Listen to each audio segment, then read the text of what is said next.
बच्चों good morning all of you.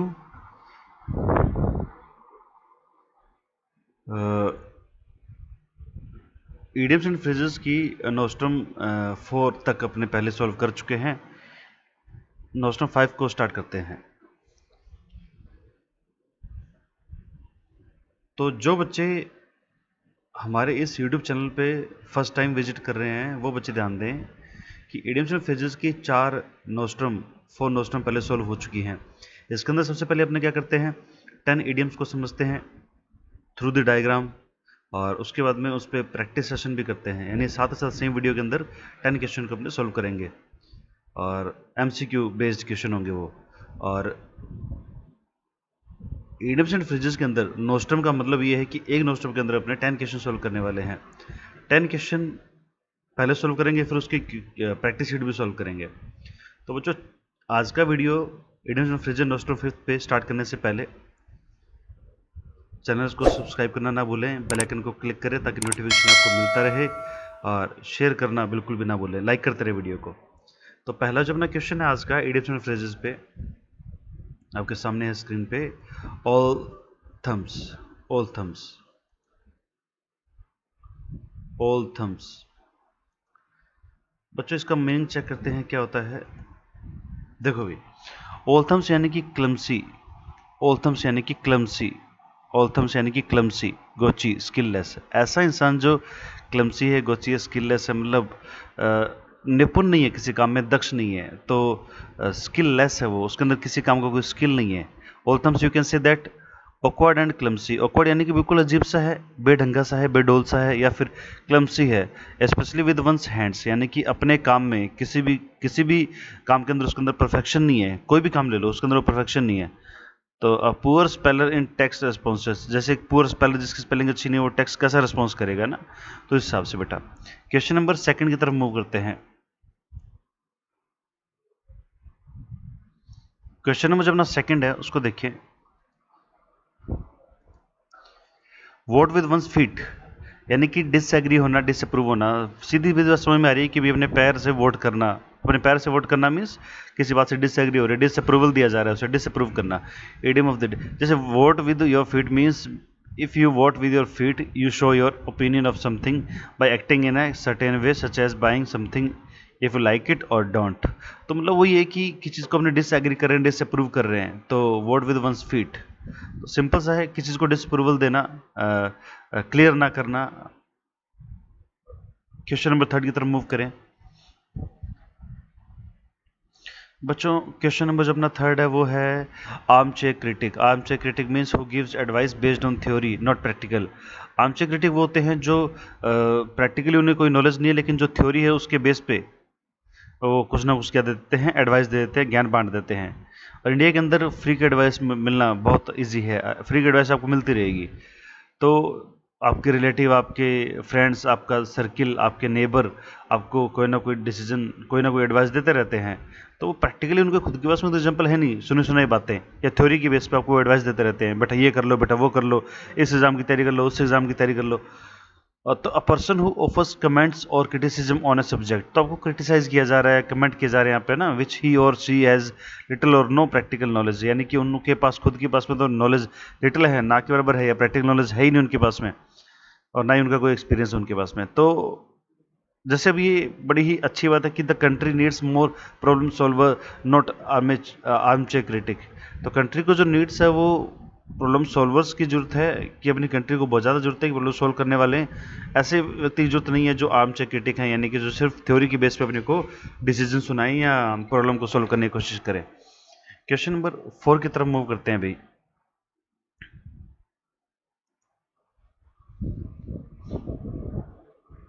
Question number 4 की तरफ मूव करते हैं बच्चों।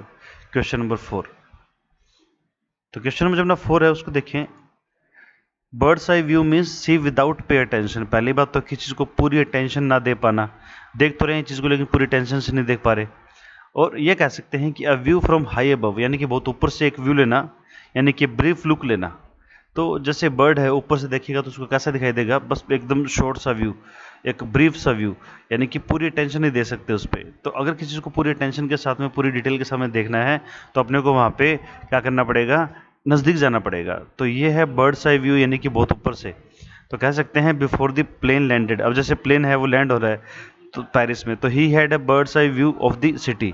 तो we had a bird's eye view of the city. तो सिटी का उन्होंने क्या लिया, ऊपर से एक व्यू लिया। तो बर्ड आई व्यू मीन्स का मतलब होता है एक ऊपर से ब्रीफ में किस चीज़ का लुक लेना, यानी कि उस पर ब्रीफ नज़र डालना एक। तो पूरी डिटेल में नहीं देख सकते उनमें उस चीज़ को। तो यहाँ पे कह सकते हैं when you have a bird's eye view you are high up and you are looking down at something. जब आप बर्ड्स आई व्यू देखते हैं तो आपका क्या होता है कि भैया बहुत ऊपर होते हैं and looking down at something, किस चीज़ के ऊपर, ऊपर से मतलब नीचे आप देख रहे हो। तो ये है क्वेश्चन नंबर 4। चलते हैं क्वेश्चन नंबर 5 की तरफ। बच्चों 10 इडियम्स को ढंग से समझते रहना, क्योंकि इसके बाद में अपने इसके 10 क्वेश्चन यानी कि practice sheet MCQ question previous में आए हुए क्वेश्चन अपने सॉल्व करेंगे। और जिन बच्चों ने इस वीडियो को अभी तक, इस चैनल को अभी तक सब्सक्राइब नहीं किया है तो चैनल को सब्सक्राइब जरूर करें और बेल आइकन को क्लिक करते रहें, ताकि आपको जो भी वीडियो मैं अपलोड करता हूं आपको नोटिफिकेशन मिलता रहेगा। 5 नंबर अपना जो है वो है क्लीन हैंड्स। क्लीन हैंड्स, तो क्लीन हैंड्स जो है वो है इनोसेंट नॉट फॉल्टी, यानी कि क्लीन से साफ साफ पता लग रहा है कि जिसकी कोई गलती नहीं है, इनोसेंट है नॉट फॉल्टी। ये डायग्राम से समझ में आ रहा होगा कि बिल्कुल इनोसेंट है, बरी कर दिया गया, उससे कोई गलती नहीं है। क्लीन हैंड्स है वो केस से बिल्कुल उसे हटा दिया गया है, बरी कर दिया गया है, बाइज्जत बरी कर दिया गया है। तो इनोसेंट नॉट फॉल्टी यानी कि कोई गलती नहीं है, क्लीन हैंडेड है वो। क्वेश्चन नंबर 6 की तरफ मूव करें। क्वेश्चन नंबर 6, तो जो क्वेश्चन नंबर जो अपना 6 है वो ये है कि have a finger in every pie. अब डायग्राम से देख के पता लग रहा होगा have a finger in every pie means to be involve in different activities, यानी कि हर काम के अंदर टांग अड़े रहना, यानी कि बहुत सारे काम करना, बहुत सारे बिजनेस करके रखना, बहुत सारी एक्टिविटीज़, बहुत सारे बिजनेसेस करके रखना। जैसे टू बी इन्वॉल्व इन और have influence over a lot of different activities और एंटरप्राइजेज। एंटरप्राइज मतलब वही बिजनेस है, बहुत सारे बिजनेस में बहुत सारे एक्टिविटीज़ के अंदर अपने जड़ें फैला के रखना। तो कह सकते हैं she has a finger in every pie, painting, acting, karate, cooking, fitness and poetry. तो उसकी जो बहुत सारे उसने क्या कर रखे हैं, इन्वॉल्व है वो डिफरेंट एक्टिविटीज़ के अंदर। जैसे वो पेंटिंग कर लेती है, एक्टिंग कर लेती है, कराटे कर लेती है, कुकिंग कर लेती है, फिटनेस है, पोइट्री है, जो भी है।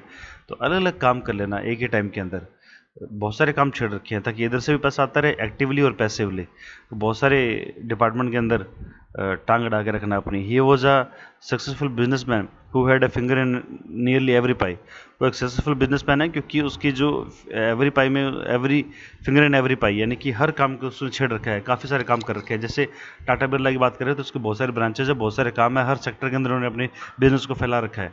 तो have a finger in every pi. Question number 7 की तरफ मूव करते हैं। क्वेश्चन नंबर जो अपना 7 है वो ये है कि फीट ऑफ क्ले।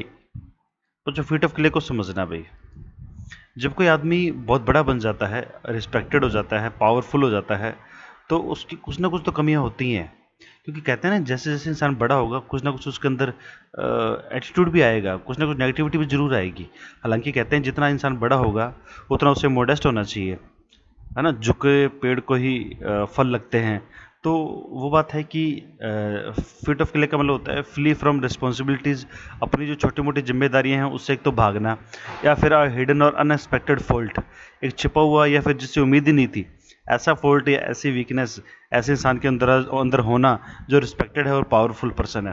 तो पावरफुल और रिस्पेक्टेड पर्सन जो होते हैं उनके अंदर कोई फॉल्ट या वीकनेस होना जो कि छुपी हुई है और अनएक्सपेक्टेड है, ये उम्मीद ही नहीं कर सकते कि वो ऐसी गलतियां कर सकता है, कोई भी कांड कर सकता है वो। तो उसके रिगार्डिंग अपने feet of clay idiom use करते हैं। जैसे इस डायग्राम के थ्रू देखें, to have feet of clay is to have some basic weakness or fault. This idiom is often applied to someone who is admired or is of high repute but who is discovered to be weak of character or flawed in some way. तो यानी यहाँ पे वही समझाया गया है कि ये इडियम उस पर अप्लाई किया जाता है जो इंसान काफ़ी रेप्यूटेड है, पावरफुल है, पैसे वाला है, और उसके अंदर कोई ना कोई छोटी मोटी कमी जरूर मिलेगी आपको, है ना, वीकनेस मिलेगी। और वो क्या करता है, इन वीकनेस से भागने की कोशिश करता है कि यानी कि वो प्रिटेंड नहीं करता, दिखाता नहीं है, बताता नहीं है, किसी को छुपा के रखता है। तो सम वे से वो क्या करता है, फ्लोड यानी कि फ्ली, भागता है। फ्ली की सेकंड फॉर्म है ये फ्लोड। तो ईडीएम बिल्कुल सिंपल है, किसी अमीर आदमी के लिए, किसी बड़े आदमी के लिए ईडीएम यूज़ किया जाएगा जिसके अंदर कोई कमी है, कोई गलती है, उसने छुपा रखी है, रिवील नहीं करेगा वो, और अपनी उस प्रॉब्लम को लेके वहाँ से वो भागने की कोशिश करेगा। तो क्वेश्चन नंबर 8 की तरफ मूव करते हैं बच्चों। बच्चों क्वेश्चन नंबर जो 8 है वो है ड्रैग वंस फीट मीन्स स्लोथफुल और रिलेक्टेंट अनविलिंग टू एक्ट, यानी कि अनिच्छा, बिना इच्छा के किसी काम को करना, यानी कि रिलेक्टेंट यानी कि स्लोथफुल यानी कि बिल्कुल सुस्ती में, बिल्कुल ढीलेपन से, बिल्कुल लूज होके, या बिना इच्छा के, या unwillingly to act, drag one's feet. तो यानी किसी काम को या तो उसमें क्या करेगा, वो डिले करेगा, या प्रोक्रास्टिनेट करेगा, या फिर पोस्टपोन करेगा एक्शन को, यानी टालने की कोशिश करेगा, पुट ऑफ डूइंग समथिंग, है ना, उस काम को क्या करेगा, पुट ऑफ करेगा, यानी स्थगित करने की कोशिश करेगा, इसको टालने की कोशिश करेगा, डिले करने की कोशिश करेगा। तो ड्रैग वंस फीट इडियम है जो इसका मीनिंग होता है कि भी किसी भी काम को अनविलिंगली करने की कोशिश करना, या फिर उसको डिले करना, या उसको टालने से की कोशिश करना, या उससे बचने की कोशिश करना। क्वेश्चन नंबर जो अपना 9 है, 9 को देखते हैं भाई। लेट और लीड बाय द नोज। अब led lead by the nose means delegated by someone, किसी और के इशारों पे, किसी और के अंडर द गाइडेंस चलना, किसी के निर्देशन में, किसी के मार्गदर्शन में चलना। अब जैसे इस किसान ने इस गधे को नाक से पकड़ रखा है, तो उसको वो नाक से क्या कर रहा है, लीड कर रहा है, नाक के पास में वो बेल्ट से बांध रखी है, उससे उसको वो लीड कर रहा है। लीड कर रहा है मतलब रास्ता दिखा रहा है, उसे गाइड कर रहा है कि ये करना है, वो करना है। तो किसी को अपने गाइडेंस में, अपने नेतृत्व में, अपने निर्देशन में सबॉर्डिनेट करके चलना, यानी कि उसको काम देना कि तो ये कर, वो कर। तो जैसे कई बार कई घरों में क्या होता है भाई, कई हस्बैंड है जो अपनी वाइफ के इशारों पे जोरू को गुलाम हो ना, उस तरीके से चल रहे हैं। तो लेड बाय द नोज यानी डेलीगेटेड बाय समवन, यानी उसकी बागडोर उसकी पत्नी के हाथ में है। तो बागडोर किसी और के हाथ में होना कि वो काम कैसे करना है उसने, तो सारा वो उसे पूछ के करे, तो delegated by someone. Question number 10 की तरफ मूव करते हैं। Nail one's colours at the mast. Nail one's colour at the mast means to state one's opinion clearly, अपने ओपिनियन को क्लियरली एक्सपोज करना, या सामने करना, या व्यक्त करना, या एक्सप्लेन कर देना। तो कह सकते हो to publicly state your opinions about subject. तो किसी भी चीज़ के बारे में आप पब्लिकली अपने ओपिनियन को रख पा रहे हो, किसी चीज़ को ओपनली व्यक्त कर देना।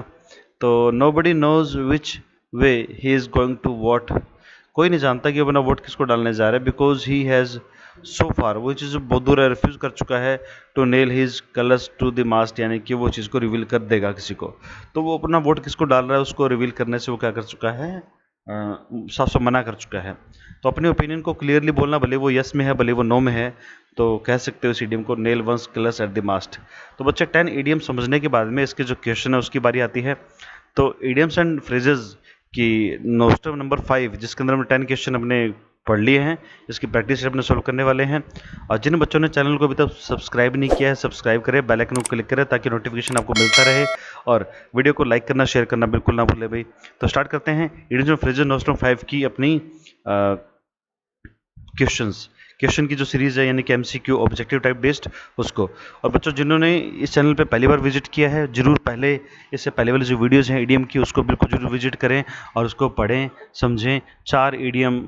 4 नोस्ट्रम ईडीएम की 4 नोस्ट्रम में पहले सोल्व करा चुका हूँ। प्रत्येक नोस्ट्रम के अंदर मैंने 10 क्वेश्चन सोल्व करते हैं। पहले मैं 10 क्वेश्चन समझाता हूँ, फिर उन्हीं को ऑब्जेक्टिव टाइप क्वेश्चन जो अपने प्रीवियस में आ चुके हैं उन पे प्रैक्टिस करवाता हूँ। तो अपने प्रैक्टिस का टाइम आ गया है, करते हैं इसकी प्रैक्टिस। पहला क्वेश्चन अपने सामने है कि When it comes to dancing, he is all thumbs, यानी जब डांस करने की बारी आती है तो वो क्या हो जाता है, कुछ ऐसा हो जाता है all thumbs। all thumbs में क्या था, क्लमसी, यानी कि बिल्कुल सुस्त या ढीला हो जाता है, या फिर स्किललेस हो जाता है, क्योंकि डांस करना नहीं आता तो वो मना ही करेगा या फिर क्लमसी होने की कोशिश करेगा। लेजी, स्लोथफुल, रिलेक्टेंट, यानी कि all thumbs मीन्स स्किललेस। ठीक है भाई, तो नेक्स्ट क्वेश्चन पे चलते हैं। पहले के अंदर आ गया बी ऑप्शन, फर्स्ट क्वेश्चन में बी ऑप्शन आ जाएगा भी। क्वेश्चन नंबर 2 की तरफ मूव करते हैं। If the speaker continues with his boring speech, अगर स्पीकर अपनी बोरिंग स्पीच को कंटिन्यू करता है, the audience will probably vote with their feet, तो ऑडियंस प्रोबेबली क्या करेगी, यानी कि अपने फीट से वोट करेगी, मीन्स डिसअप्रूवल दिखाएगी। तो डी ऑप्शन आ जाएगा यहाँ पे, शो देयर डिसअप्रूवल, अपने डिसअप्रूवल को दिखाएगी, यानी कि क्या करेगी, उसकी वीडियो वो उस स्पीच को अप्रूव नहीं करेगी, यानी मजा नहीं आएगा उसे, तो उसको क्या कर दे, डिसअप्रूव कर दे कि यार भाई बंद कर ना, बंद कर दे। क्वेश्चन नंबर जो 3 है उसकी तरफ मूव करते हैं। My father is undoubtedly N arm chair critic, my father is undoubtedly N arm chair critic. तो मेरे पिताजी जो हैं वो क्या है, एक अनडाउटली, कोई डाउट नहीं है, वो आर्म चेयर क्रिटिक है। आर्म चेयर क्रिटिक मतलब बिना एक्सपीरियंस के थ्योरी के बेस पे एडवाइस देते रहते हैं। Someone who give advice based on theory not practice. तो ऑप्शन आ जाएगा आपका बिल्कुल बी ऑप्शन आ जाएगा भाई। तो बिल्कुल सिंपल से क्वेश्चन है, एमसीक्यू बेस्ड अगर आप क्वेश्चन को सोल्व करते हो तो बेटर है आपके लिए, क्योंकि पहले आपने 10 क्वेश्चन समझ लिए, बाद में उसके क्वेश्चन एमसीक्यू बेस्ड आपने लगा लिए, इसका मतलब आपकी प्रैक्टिस दोबारा हो रही है सेम वीडियो के अंदर। तो अच्छे से ऐसे मेहनत करते रहें, आपको बिल्कुल बेनिफिट मिलेगा। और इस चीज़ के मेरा बिल्कुल प्रॉमिस आपसे कि इससे बाहर ईडीएम्स नहीं आने वाले, क्योंकि मैंने 300 ईडीएम की सीरीज उठाई है। ये एक नोस्टम के अंदर 10 क्वेश्चन, तो टोटल 30 नोस्टम है 30, तो टोटल अपने नियर अबाउट 300 ईडीएम पढ़ने वाले हैं। और 300 ईडीएम जो है अपने मोस्ट इंपॉर्टेंट है, मैक्सिमम एग्जाम्स के अंदर रिवाइज हुए हैं, बार बार रिपीट हुए हैं, और इसीलिए मैंने इनको उठाया है, क्योंकि इनसे बाहर नहीं आएगा। क्योंकि जो 300 ईडीएम है ये बार बार रिपीट हो चुके हैं, बार बार। तो इसीलिए कह रहा हूँ कि बार बार बोल रहा हूँ कि भाई इनको ढंग से पढ़ते रहो, ढंग से पढ़ते रहो। इन्हीं में से आपको बिल्कुल मैं दिखा दूंगा अपकमिंग जो भी आपके एग्जाम होंगे, NDA, CDS, army, navy, air force, AFCAT, तो इनके अंदर बेटा दिखा दूंगा कि इन्हीं वीडियो से आपको ईडीएम मिलेंगे। I promise that, I promise, है ना। और मैं भी यही हूँ, आप भी यही हैं। चलते हैं अगले क्वेश्चन की तरफ।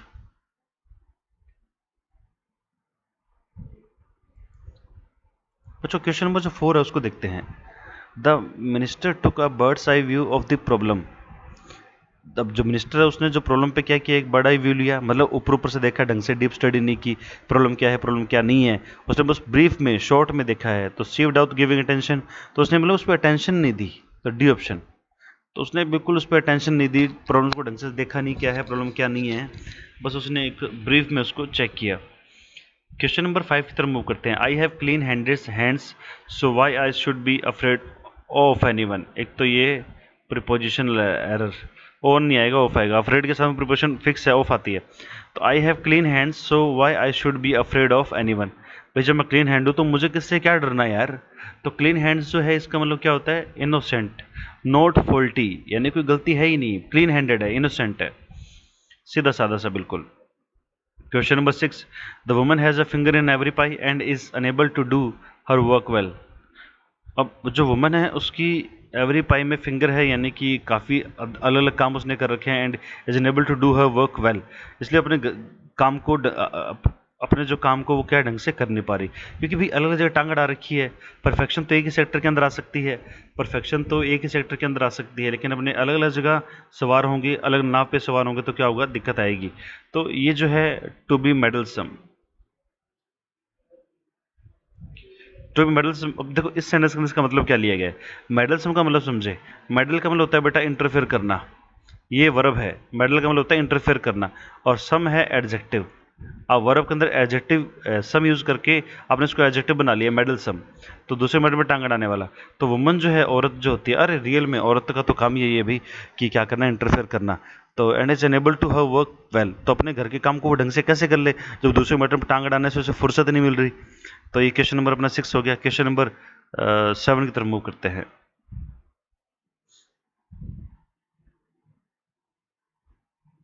क्वेश्चन नंबर 7 देखिए भी, many would be leaders have feet of clay. अब जो वुड बी लीडर्स यानी जो होने वाले नेता होते हैं, जो नेता बनते हैं, वो फीट ऑफ क्ले होते हैं, यानी कि उनके अंदर जो उनकी जिम्मेदारियां होती हैं उनसे वो ज़्यादातर भागने की कोशिश करते हैं। लीडर्स के बारे में बताया गया है कि जो ज़्यादातर नेता होते हैं वो अपने रिस्पॉन्सिबिलिटी से फ्लो यानी कि सेकंड होम फ्ली की भागने की कोशिश करते हैं, यानी कि वो उस पर ध्यान नहीं देते, या फिर छोटी मोटी जो कमियां हैं उसको इग्नोर कर देते हैं, या फिर जो भी फॉल्ट है, स्मॉल वीक है, हिडन है, उससे वो क्या करते हैं, फ्ली होने की कोशिश करते हैं, भागने की कोशिश करते हैं। तो ऑप्शन आ जाएगा अपने यहाँ पे सी, बिल्कुल क्लियर, बिल्कुल easy. Question number 8, this incident calls for immediate intervention. Intervention क्या होता है बच्चे, इंटरफेयर करना ना, दखलंदाजी करना वगैरह। The incident calls for immediate intervention but the authority seems to be dragging its feet. तो ड्रैग वंस फीट ईडियम का मीन क्या है, ड्रैग वंस फीट ईडियम का मीन क्या है, ऑप्शन ए आ जाएगा टार्डी और reluctant to act. Drag one's feet का मतलब क्या होता है भी, रिलेक्टेंट टू एक्ट यानी कि अनविलिंगली किसी काम को करना बिना इच्छा से, तो टार्डी और reluctant to act. Question number 9, after her failure, अपने फेल होने के बाद she started refusing to be let by the nose. अब by let by the nose या लेड बाय द नोज, ये जो इडियम है इसका मतलब क्या था, फॉलो सबमिसिवली, 9 नंबर में क्या आ जाएगा? B option. Follow submissively, submissively यानी कि नम्रता से, विनम्रता से। सबमिसिव का मतलब क्या होता है? नम्र होना, विनम्र होना। तो नम्रता से क्या कर लिया? फॉलो कर लिया। आफ्टर हर फेलियर, अपने फेल होने के बाद, शी स्टार्टेड रिफ्यूजिंग, उसने क्या कर दिया? रिफ्यूज करना स्टार्ट कर दिया। क्या करना? सबमिसिव, फॉलो करना। तो यहाँ पे ऑप्शन आ जाएगा अपना बी, बिल्कुल क्लियर है, कोई डाउट नहीं है इसमें। क्वेश्चन नंबर जो अपना 10 है, 10 की तरफ मूव करते हैं अभी। क्वेश्चन नंबर 10 को देखते हैं। The sailors nailed their colours to their mast. अब nail one's colours to the mast का मतलब क्या था? रिफ्यूज, देखिए किस चीज को क्या करना, रिफ्यूज कर दिया क्लाइम डाउन। तो सेलर्स थे यानी जो नाविक थे, उन्होंने क्या कर दिया? रिफ्यूज कर दिया नीचे उतरने से, क्लाइम डाउन, नीचे उतरने से मना कर दिया। तो बच्चों ऑप्शन आ जाएगा यहाँ पे अपना बी, बिल्कुल क्लियर है, कोई डाउट नहीं है इसमें। तो ये अपनी ईडीएम की जो सीरीज है बिल्कुल ऐसी चलती रहेगी। 30 ईडीएम की सीरीज अपने इसको कंप्लीट करेंगे। और जिन बच्चों ने चैनल को अभी तक सब्सक्राइब नहीं किया है, सब्सक्राइब करें, बेल आइकन को क्लिक करें ताकि नोटिफिकेशन आपको मिलता रहे। और प्लीज़ वीडियो को लाइक करना और शेयर करना ना भूलें। तो it's all for today, thank you so much, मिलते हैं अगली क्लास में।